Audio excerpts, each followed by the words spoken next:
വെച്ചുമാറ്റം ആലോചനയിലില്ലെന്ന് മാത്യു കുഴൽനാടൻ. എന്നാൽ Kothamangalam seat വിജയിക്കണമെന്ന് UDF Congress പ്രവർത്തകർക്കുണ്ട്. കഴിഞ്ഞ 2 തവണയായി ഇടതുമുന്നണി ജയിക്കുന്നതിന്റെ പ്രയാസം പ്രവർത്തകർക്കുണ്ട്. അതിലാരെങ്കിലും അഭിപ്രായം പറഞ്ഞതാകുമെന്ന് മാത്യു കുഴൽനാടൻ പറഞ്ഞു.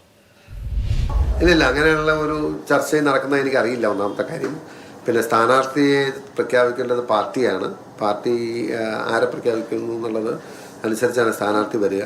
പിന്നെ ഇപ്പോൾ ഉള്ളതെല്ലാം ഊഹാപോഹങ്ങളും അഭ്യൂഹങ്ങളും മാത്രമാണെന്നുള്ളതാണ് ഞാൻ മനസ്സിലാക്കിയിട്ടുള്ളത്. ആക്ച്വലി സിറ്റിംഗ് MLA മത്സരിക്കുക എന്നുള്ളൊരു പാറ്റേണാണ് പാർട്ടിയിൽ ഉണ്ടാവാറുള്ളത്. ഇനിയിപ്പോൾ അതിൻ്റെ അകത്ത് മാറ്റം വരേണ്ട ഒരു സാഹചര്യം ഇപ്പോൾ ഉള്ളതായിട്ട് തോന്നിയിട്ടില്ല. കോതമംഗലത്തെ സംബന്ധിച്ച് അവിടെയുള്ള കോൺഗ്രസ്സുകാരുടെ അഭിപ്രായം ദീർഘകാലം കോൺഗ്രസിൻ്റെ കയ്യിലിരുന്ന സീറ്റാണ്.